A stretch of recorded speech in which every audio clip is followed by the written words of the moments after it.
I equate it to Odysseus. If you're going to listen to the sirens, you need to tie yourself to the mast because you've got to be careful that they don't kind of seduce you into crashing into the rocks because you really can get yourself talked into it.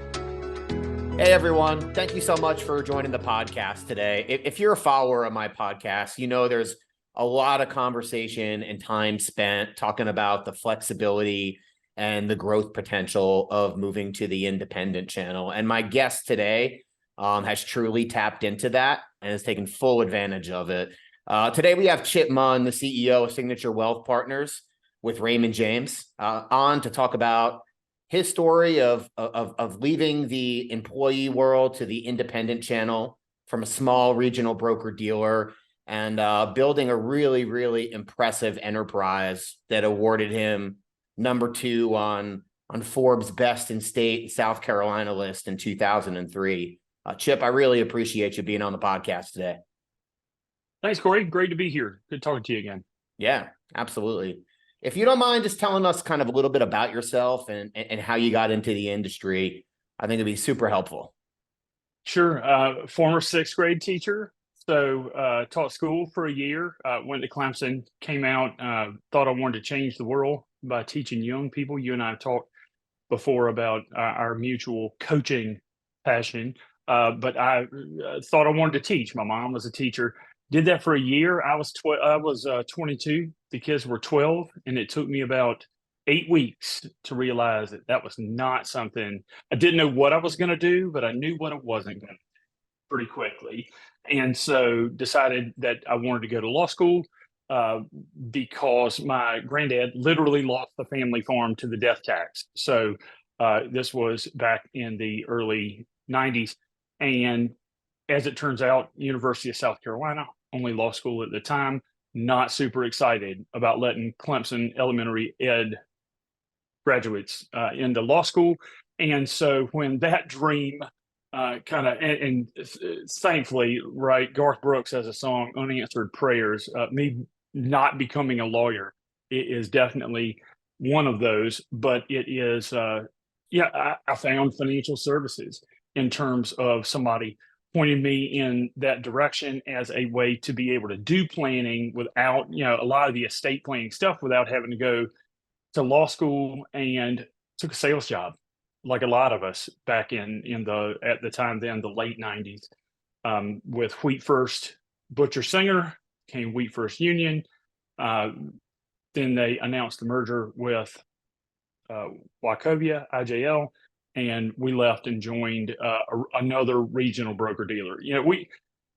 We've always believed that there's something about that wheat feel, that old regional broker dealer feel, and we just loved it, the community of it. And so joined another regional, and eventually it became obvious that at some point they were going to get merged. We had been through that a couple of times originally, and decided that we wanted to go independent to a place where going forward we kind of controlled our own destiny. Surveyed the landscape, looked at a lot of different places, and decided that for us, partnering with Raymond James was the best possible fit. Awesome. So when did the light bulb start going off for you that you wanted to make a leap to independence? Sure. Well, for me, it was, so I'm in a unique position. We have, going even back into the 15 years ago or so, we have a partner who lives in a different location. So he's worked from home for 15 years and always thought that we would want to expand to another market. Well, when you're in a constrained environment, sometimes they don't like for you to do things that are a little bit unorthodox, or the concept. One of the things that we believed was that there were older advisors who wanted to eventually transition out of the business, who hadn't done internal succession plan. And there were 20 somethings who wanted to get into the business, but it was just a bridge too far. The 65-year-old, let's say, wasn't going to sell their practice and partner with a 25-year-old necessarily, but they might partner with some 45-year-olds who would be able to help kind of bridge that gap in terms of continuing their legacy. Again, not necessarily something in a constrained environment. Buying other practices was not something that they were super supportive of. And so for us, I think a lot of it, like with our clients, Corey, is trying to figure out what it is that you're solving for and then finding the right situation for you. For sure. So what firms did you explore when you made the transition?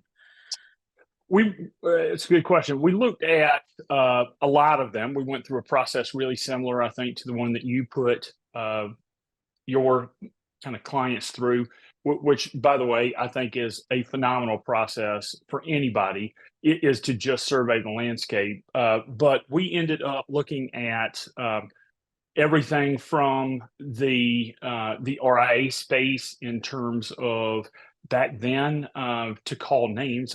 Dynasty was really, really new at the time. It wasn't a fit for our business mix. Ended up tangentially looking at places like LPL. Honestly, really liked Commonwealth. Thought they're great people. Yeah, for sure. But for us and where we are and what we were looking for, Raymond James was just the right place. Being with us, being in the Southeast, some name recognition, having all of the products and services, if you will, to reach any kind of investor. We just felt like we'd have everything that we could ever possibly need kind of under one roof.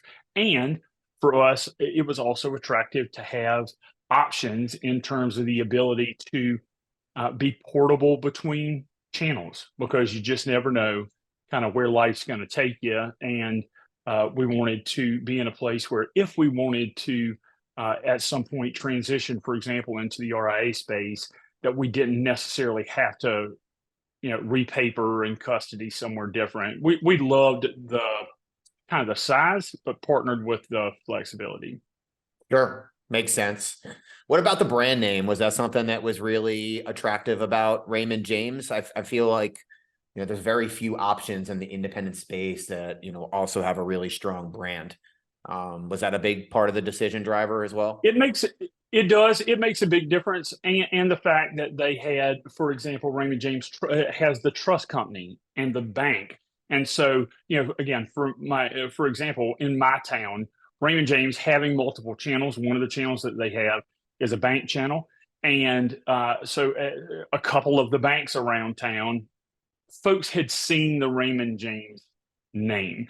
And I think that compares, again, we didn't get deep down the road with LPL. But for most, I don't know that that's necessarily, to your point, the same kind of brand name to the consumer. And so, again, deep financial security. It was a really good story that fit really well, and particularly kind of in our market of the East or the Southeast, it is a pretty well known name, and again, super financially secure. Sure. So, Chip, you know what I do, helping financial advisors just unbiasedly kind of explore the marketplace to find their next move. One of the reasons I had you on, you've made this leap before. You've grown leaps and bounds since your transition from the employee world to independence. What do you think financial advisors should know that are listening to this podcast that they will gain by making a move to the independent channel, just from your experience? Sure. Well, I think first, the important thing to know is that independent doesn't necessarily have to mean alone. And I think that was one of the things that struck me early on. Was I went into my first conference, right? I came from a 400 advisor firm and walked into the Raymond James, the RJFS conference, and there were 3,000 people. The only person I knew was my recruiter. And it was a bit of a culture shock. And I think that there are a lot of people who still particularly people my age, still equate independence to the guy who's working out of his garage, from way back when we started. And It's just not like that. And so I think the other thing is you can really find a good partner who is, if you understand pretty clearly what's important to you, going through a process like yours, there are lots of options, whether that's pure independence, all the different business versions, supported independence. There are a lot of ways. I think also, Corey, one of the other things that I am finding as I have grown into where we are now is that a lot of folks don't understand what is available in the independent space in terms of support. One of the things you and I have talked a lot about is like real estate and corporate real estate. Like there are just a lot of things. There's a big difference between, and I think this is something that there's a big difference between signing the front of a paycheck and signing the back of a paycheck. And for years and years, we signed the back of a paycheck. I ran a P&L at our old firm, but it's different when what they call, above the line and below the line expenses. When below the line expenses basically means your checkbook, it's just a different thing. And Totally. so it is again, it's a learning experience, but it's the flexibility and the options within the space, I think, are honestly pretty limitless at this point for anybody, regardless of what they're looking for. For sure. So with your practice specifically, when you were doing your due diligence with the independent channel and then, putting some of those capabilities to work, what were some of the things that were just a huge impact to your business growth and how you serve your clients? Sure. Well, I mean, first is access to services, right? You want to know, most of us, if not all of us, know who our core client is, and you have to partner with somebody who's going to serve your client, you and your clients, as well or better than your current place. It has to be better or enough. We talk a lot about retiring from versus retiring to.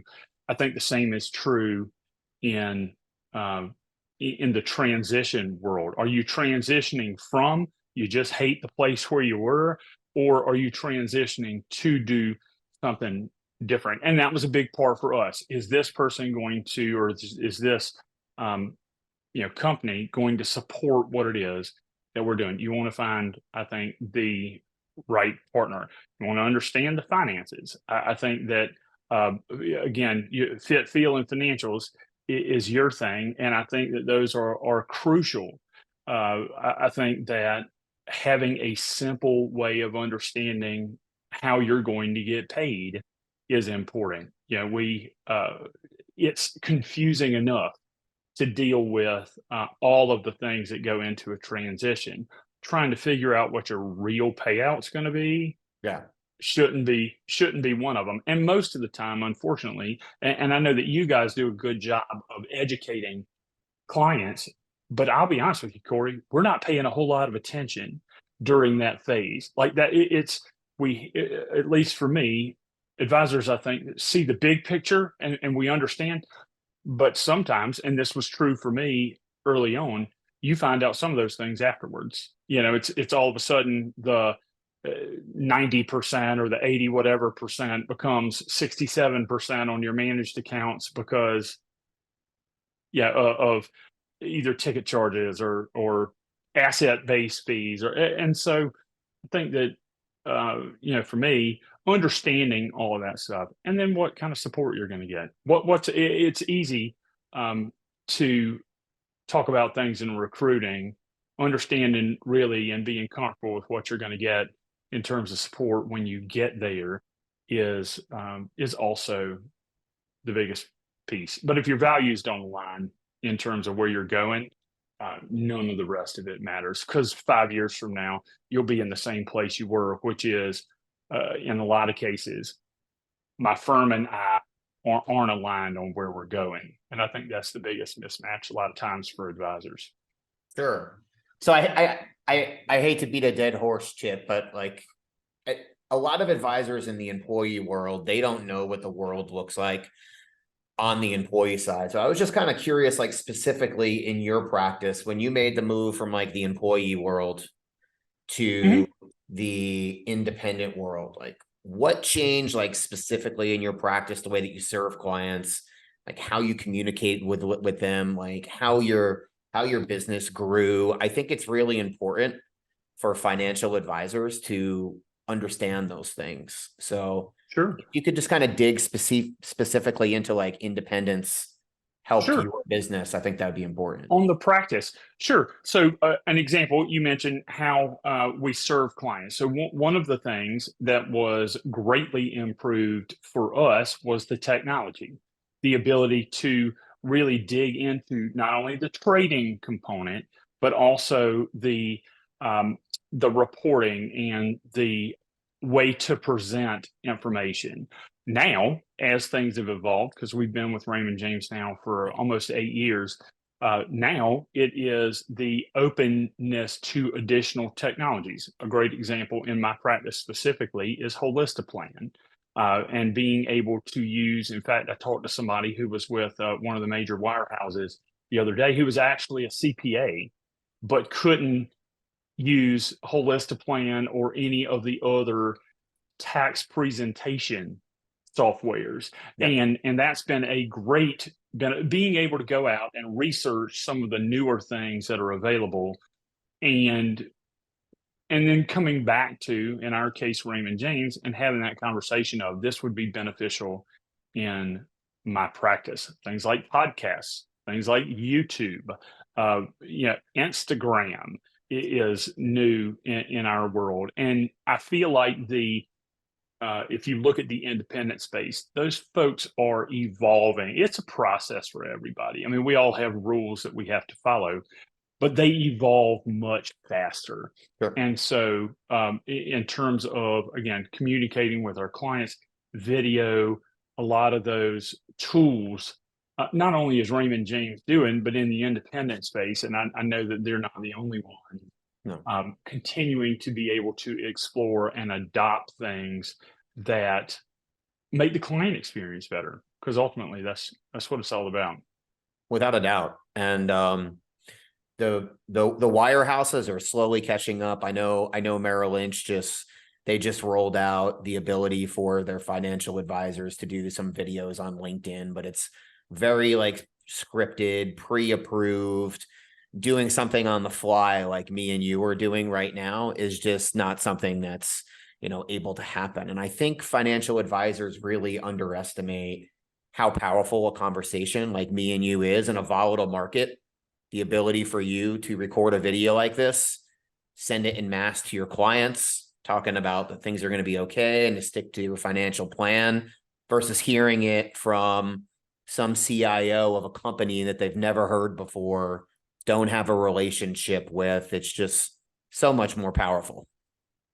Yeah, and you look at go back to, in an extreme example, go back to what all of us went through in COVID.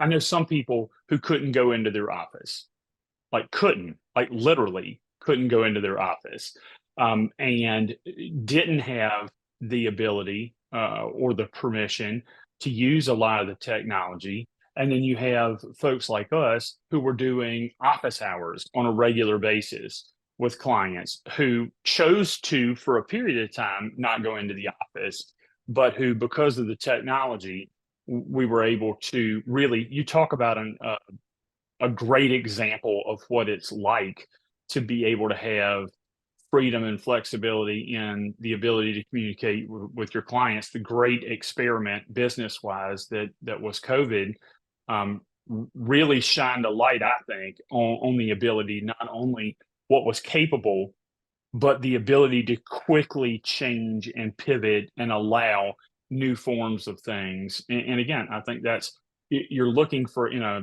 business like ours, you're looking for somebody not only who has your back, but who's also willing to, to go out and figure out what's next and what's best. For sure. For sure. So tell the audience a little bit about, how you've grown outside of the employee channel. One of the things that I try to tell advisors when they're looking from an employee firm to an independent firm, there's just so many different ways to serve clients. Your definition of a client expands greatly. You can recruit financial advisors and add value to them. You can buy other practices. And I know that's been a pretty big, part of your growth trajectory since you moved from the employee world. Can you talk a little bit about that? Sure. Well, it is, like I said, really quickly, within 2 months, I went to my first conference as an independent advisor and felt completely overwhelmed and alone. Not easy to say that, but it's true. I was used to being the guy on stage, right? We were one of the larger teams at our other firm, and all of a sudden went to a place where I didn't know anybody. And that was a big shift. And so what I realized was we really missed community. I missed having my friends in the business. And so we decided we wanted to really to recreate that. So for us, it was our first step was we had a friend who wanted to buy or who was buying a practice there in Charlotte and was considering Raymond James. And we reached out to him and said, hey, if we're going to do this, if you're going to come, why don't we do it together? We already had a full-time compliance person, a full-time ops person. We had done the transition, and yet we had an existing relationship, and it was easier for them to do it with us than on their own. And I think it really has just evolved from there. We are big believers, our goal is to create the best community in the business. And it really centers around that. For us, that has included buying additional practices. So as I said, kind of part of our thought process when we transitioned to independence was the fact that there was a gap, and still is, between one generation and now, as we finally have started to do a little bit more training, there's a big gap. And so we've been able to acquire several practices from advisors who wanted to retire and to bring in younger advisors that we trained to be able to serve as a succession. And then as we have built that out, that's what we started with. What we found is there are a lot of other advisors who want to transition to independence, but want support and community. One of the things that we've tried to do is to evolve, as you mentioned, figuring out serving your clients, is try to evolve as we figure out and hear what people need. And one of the things that I would point to is what I think you and I have referred to as the Corey Walen project, is the idea that one of the things that I never realized is that sometimes people really want help. They're not familiar with the idea of getting help with real estate. And so in talking with you and one of our other like Raymond James friends, found out what a big issue that was. And so, at your suggestion and with some guidance from you and others, went out and put together a program for how is it that we can actually boots on the ground help people with transitioning and real estate. And so I think that that's in terms of our business growth, it really is treating advisors like we do our client, as somebody who still runs an individual practice, as as we do them, and finding solutions. I think that's a big part in terms of growth.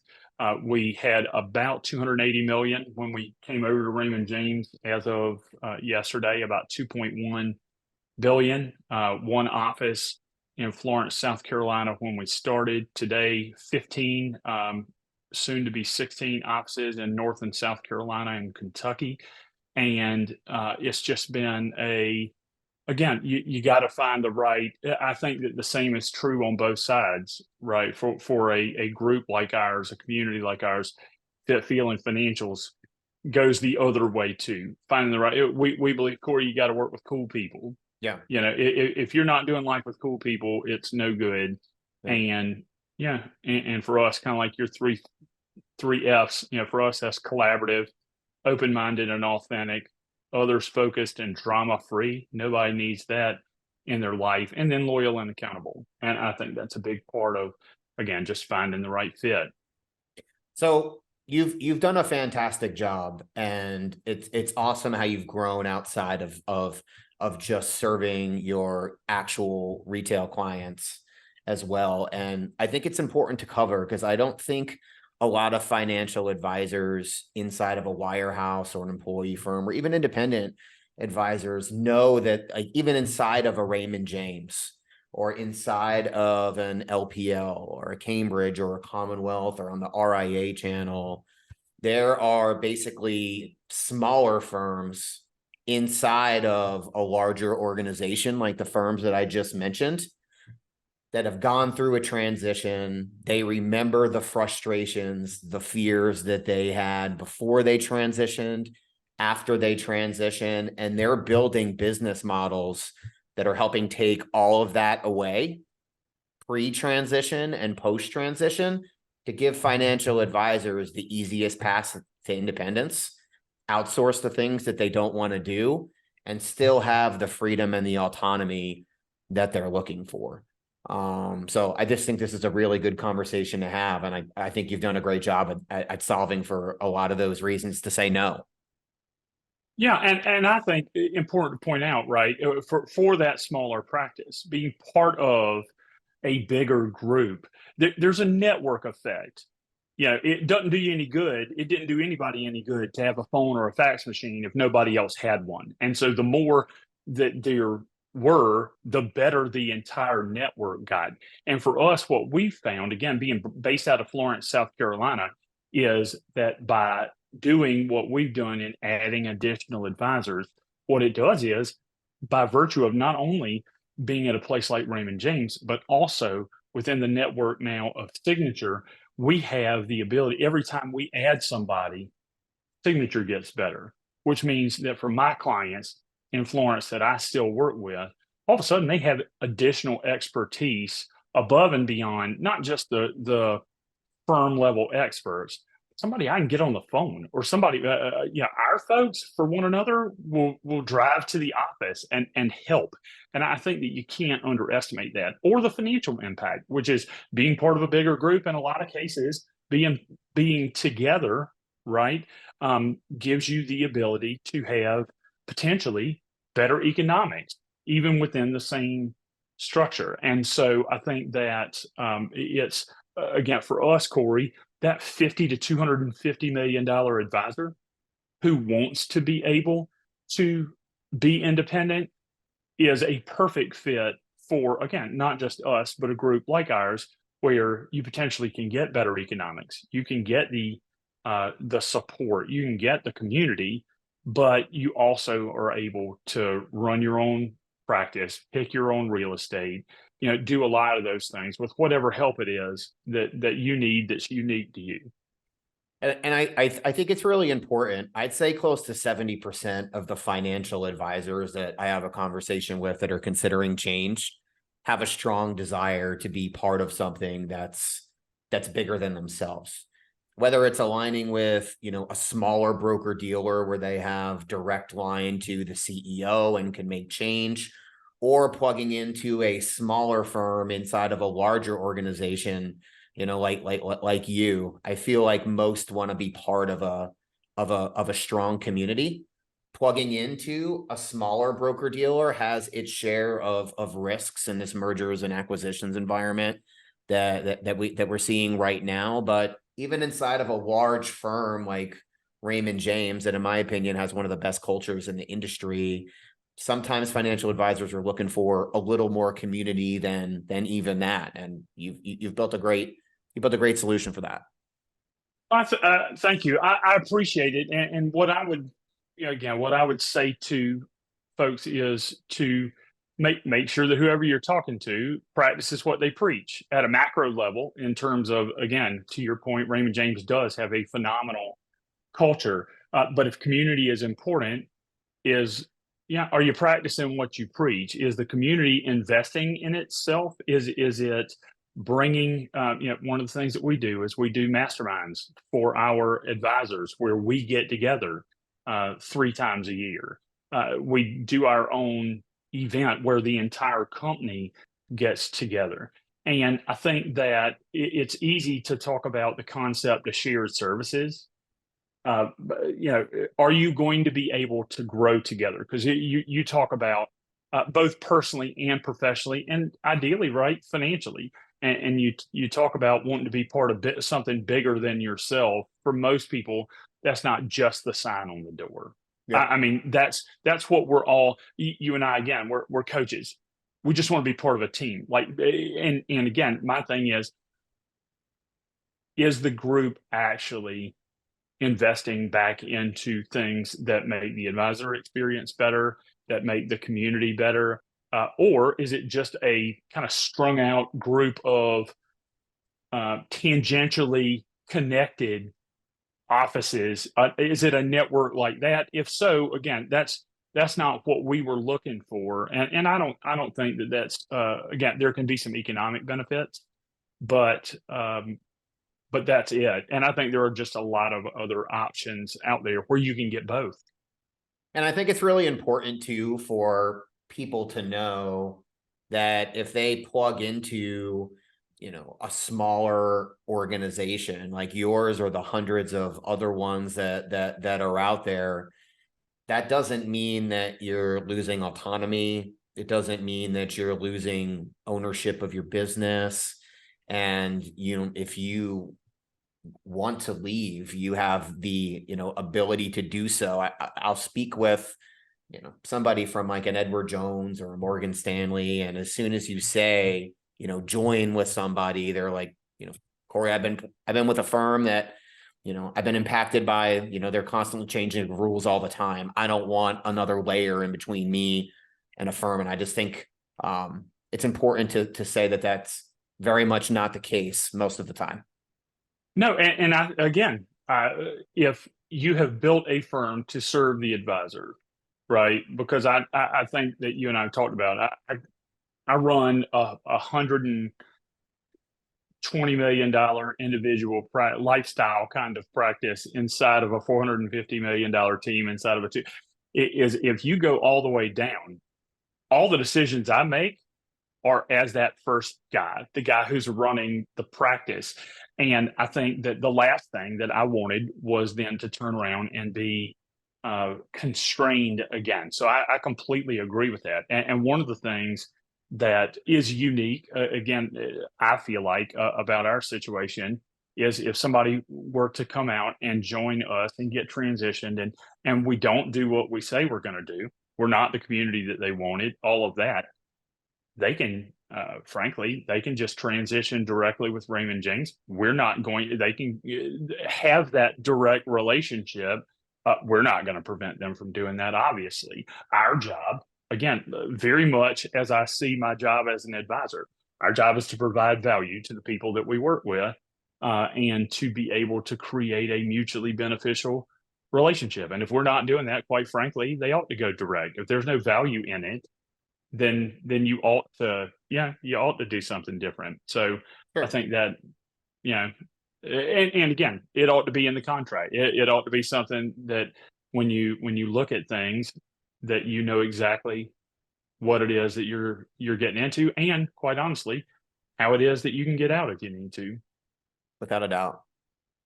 So just switching gears for a second, Chip, we had a conversation probably a year ago at this point, but I know that you mentioned that, as you continue to grow your business, a $2 billion plus enterprise at this point, you were getting a lot of pressure from recruiters and, industry leaders, and that basically said, listen, you're crazy if you don't make the move over to the RIA channel at this point. And I know you looked at that, you evaluated that, and you decide to stay with Raymond James's corporate RIA.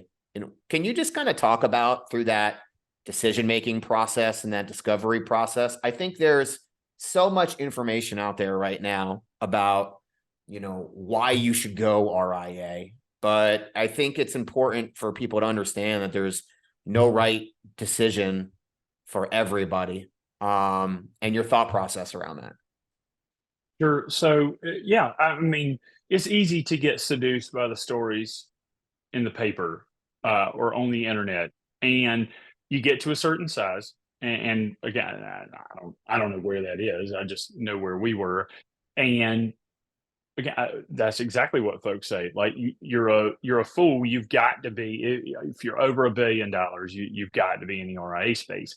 And I think that much like with our clients, our process, honestly, Corey, our process for all decision making is the where are we? Where do we want to be? What's the most direct path to get there?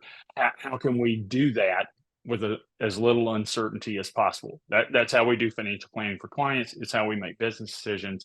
And in looking at that, so we did. We brought in an outside consultant. We looked at the financials. We looked at what additional regulatory requirements and what was going to be involved in that. And then we looked at the benefits. What could we do that we can't do now? And really 3 reasons that that we decided not to make a change. The first was it wasn't better enough for our clients. It was going to end up being a lot of work for our team, both initially and afterwards. And this is understanding that Raymond James was aware that we were considering, because we were, we had the ability to transition within Raymond James, and supportive of that. By the way, they were awesome in terms of being open and transparent about what that would look like. But then it was going to be a lot of work for our team and a lot of work and a disruption for our clients, and we couldn't get to a place where we felt like it was better enough from a client experience standpoint. The second thing was, as you and I have talked about, it is nice to be able to, from time to time, find pieces of technology like a Holista plan, like some of these other third-party things. It's nice to be able to pick and choose a few things and have the flexibility to do that. It's equally nice to have a core system that works. So as I was doing all this research about what the options were, one of the things I realized was I was on a MacBook, an iPad, or an iPhone. And one of the things that I like about Apple products, by virtue of the fact that it is a closed system, is that they all work and they work together and the user experience is good.